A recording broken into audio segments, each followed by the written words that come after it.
Oi, eu sou Gustavo Cunha e esse é um vídeo do nosso antigo clube de membros. O que acontece é que, como Shuma-Gorath apareceu disfarçado de Gargantos nesse primeiro teaser aí de Doutor Estranho no Multiverso da Loucura, eu achei que seria bacana a gente entender por que esse demônio é tão importante para a história do nosso queridíssimo Mago Supremo. Então, se liga aí. Pois é, eu e você sabemos que existe uma possibilidade muito grande de que o queridíssimo Shuma-Gorath, um dos maiores inimigos do Doutor Estranho em todos os tempos, apareça em um multiverso da loucura. Eu já falei aqui no canal durante os reviews de WandaVision, né, que eu acho que a Marvel pode adaptar a história do Darkhold, um dos livros de magia negra mais poderosos desse universo, que foi escrito pelo deus antigo Chthon, com sangue humano, como sendo obra do Shuma-Gorath, uma vez que ele também é um dos deuses antigos, e nos quadrinhos ele também tinha os seus próprios livros proibidos encadernados em ferro. Sendo assim, eu acho que vale a pena explicar pra você mais detalhadamente a origem desse vilão tão antigo e tão interessante da Casa das Ideias, porque é praticamente certo que ele vai aparecer no filme. Se você se lembra daquele game Marvel vs Capcom do final dos anos 90, você com certeza deve se lembrar do Shuma-Gorath, mas ele é muito mais velho do que isso. Shuma-Gorath apareceu pela primeira vez na edição 10 de Marvel Premiere de 1973, embora ele viesse sendo citado ali desde a edição 5. Essa edição é fantástica, velho, porque o Doutor Estranho passa quase que a revista inteira caindo numa viagem lisérgica por vários mundos diferentes, vendo as coisas mais estranhas até finalmente dar de cara com o grande vilão. Infelizmente, o Shuma-Gorath estava pronto para tocar o terror no nosso mundo mais uma vez, e para isso ele estava usando nada menos do que a mente do mestre do Stephen Strange, o Ancião, o Mago Supremo da Terra naquela época. Nem todo o poder do Ancião foi capaz de evitar que o bicho se apossasse, se apoderasse da mente dele.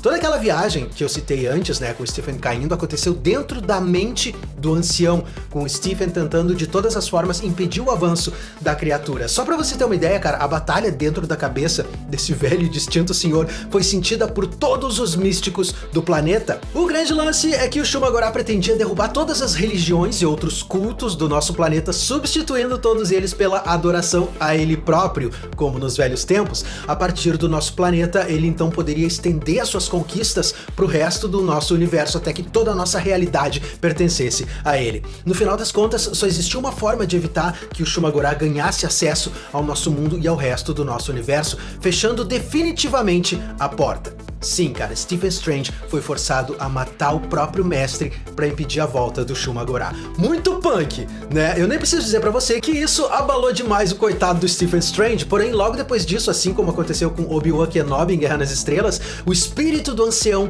apareceu decretando que Stephen Strange agora seria a pessoa responsável por ser o grande campeão das artes místicas que protegeria a nossa realidade de todo o mal. Foi justamente aí que ele passou a ser o novo Mago Supremo da Terra. Só pra você ver como o Shuma-Gorath é importante pra história e pra mitologia do Doutor Estranho. Na verdade, o Scott Derrickson, que dirigiu o primeiro filme, né, tinha declarado que ele queria trazer o personagem já naquele primeiro filme, mas resolveu preparar bem o terreno pra uma chegada triunfal num segundo filme. Infelizmente, coitado, foi demitido por querer fazer um filme muito carregado ali no terror, o que foi uma pena mesmo, porque ia ser demais ver um filme de terror com Shuma-Gorath de vilão principal, né? Bom, eu ainda acho que o Shuma-Gorath vai ser o grande vilão desse segundo filme, mas o filme não vai ter um clima tão pesado de terror como desejava o queridíssimo Scott Derrickson. Enfim, se você prestou atenção na história que eu acabei de contar, você deve ter percebido que a intenção do vilão era voltar ao nosso mundo, o que significa que ele já veio pra cá outras vezes. Isso é verdade, cara, porque ele é uma criatura demoníaca extremamente antiga. Pra ser ainda mais claro com você, nas palavras do próprio Shuma-Gorath: antes de tudo existir, eu existia. Antes de o tempo existir, eu já aguardava. Eu me alimentei dos gritos das almas de universos. Eu bebi o leite estragado de estrelas mortas. Eu sou o vazio que cerca todo o conhecimento. Eu sou Shuma-Gorath. Agora é isso que eu chamo de apresentação. O pior é que o cara não tá exagerando, velho, porque ele é um dos representantes de uma raça de deuses conhecidos como os deuses antigos, ou os grandes antigos, que existem desde antes do nosso universo existir. Na verdade, o Shuma-Gorath e os outros deuses antigos existem no espaço entre as dimensões, e o grande objetivo de todos eles é conseguirem entrar e corromper o maior número de realidades que eles puderem, até que todas as criaturas dessas realidades se tornem adoradoras deles. Os deuses antigos realmente devem ter umas questões de autoafirmação bem delicadas pra resolver. Pois é, eu disse que esses deuses antigos são uma raça, mas na verdade não se sabe se eles são exatamente uma raça. A única coisa que se sabe é que eles têm muitos elementos em comum na sua origem. Acredita-se que esses deuses são nada menos do que os ecos da memória de pesadelos que atormentaram os primeiros demônios a existirem e que ao longo das eras esses ecos encontraram mundos carniçais antigos e pestilentos em realidades moribundas devotadas à sua adoração, e assim eles prosperaram.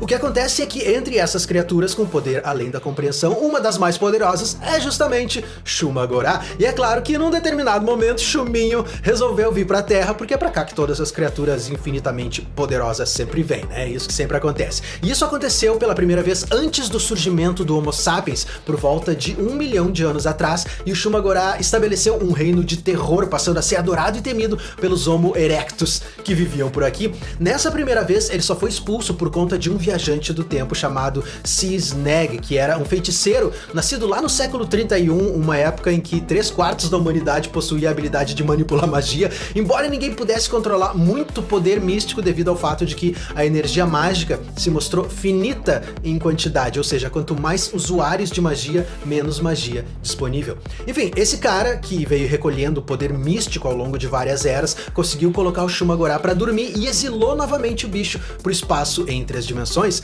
Mas é claro que o queridíssimo Shuma-Gorath não ficou longe por muito tempo, né? E ele acabou voltando justamente durante a Era Iboriana do Conan.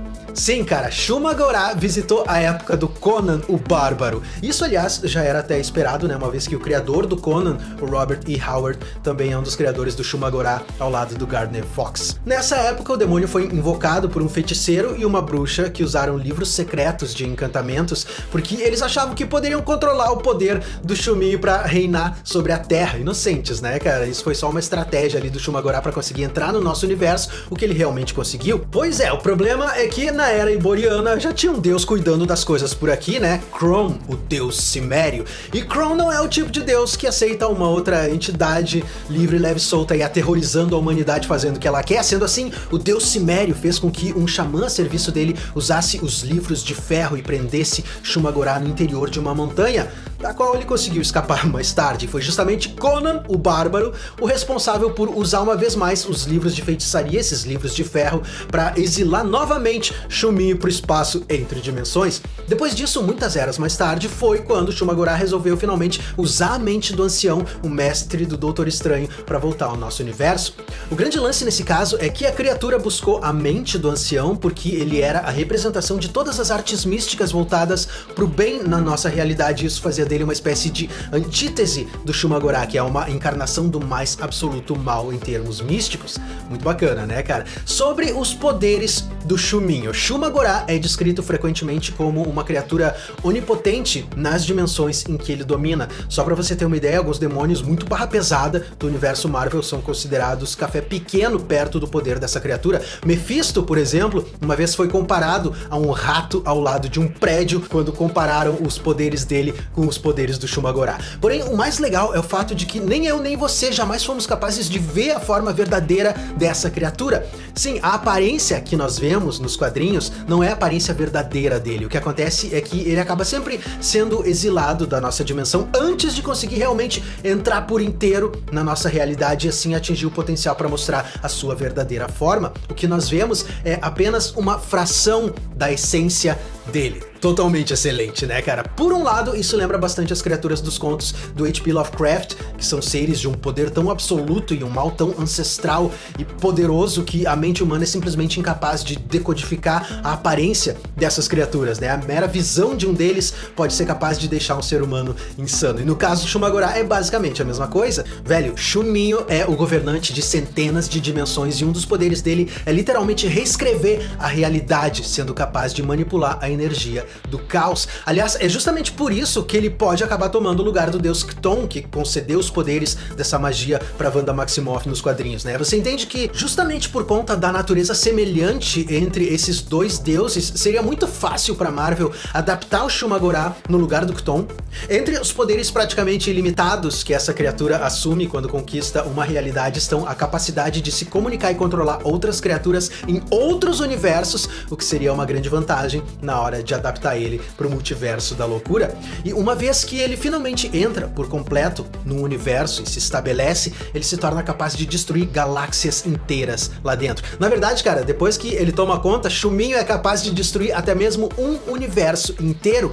Esse, senhoras e senhores, é o tipo de criatura que nós podemos ver no próximo filme do Doutor Estranho. Pode ser que nem mesmo o Mago Supremo da Terra e a Feiticeira Escarlate, combinando seus poderes, sejam capazes de deter esse cara, e isso pode ser o começo de uma nova e gloriosa era de desventuras nas próximas fases desse universo para esses personagens fantásticos que nós todos adoramos ver sendo forçados ali ao extremo. Cara, espero que você tenha curtido a história do Shumagorá. Vejo você em breve, cara. Até lá, fica com Deus, permaneça bem, permaneça seguro, certo? Uma vez mais, muito obrigado e até a próxima.